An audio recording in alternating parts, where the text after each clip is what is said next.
The Bricks, otherwise known as one of the most dangerous cities in Essex County. Being born in the Bricks, where most people make it out dead or alive, and being known for having one of the most notorious riots known in American history, you get doubted a lot because of it. Crimes, gangs, drugs, and being on the top 5 list for most dangerous cities in America makes you feel uneasy because of it. The cops stopped caring long after 2010, and the community is becoming more and more divided each and every day. It's even worse when people ask you where you're from, and when you tell them, they either turn their noses up and away from you, or not even look your way most of the time. But when your mother is from the Bricks, and your father is from the projects in Orange, what are you to do?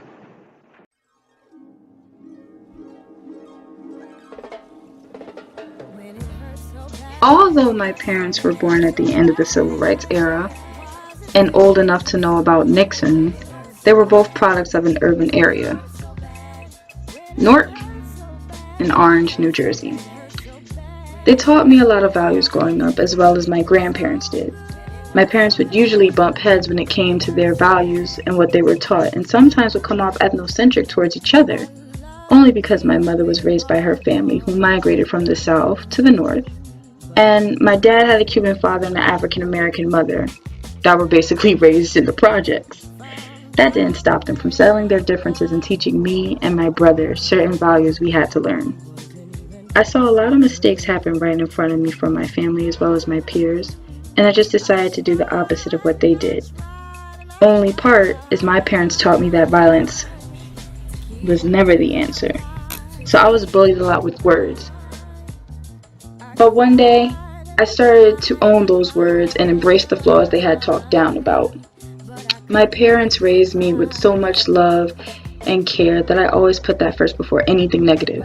I was called everything in the book by everyone, but when you're too busy being true to yourself, you automatically know your self-worth.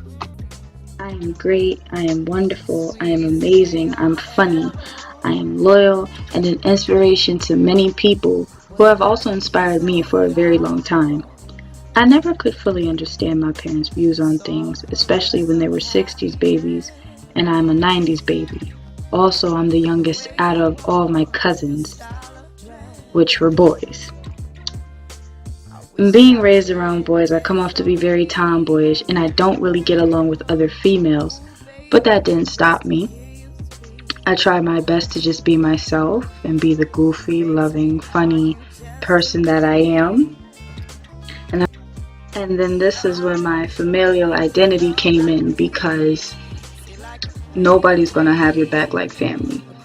And most of the sisters and the brothers that I gained in my years have become very dear family to me. And I will always be 100% there for them as they're 110% there for me.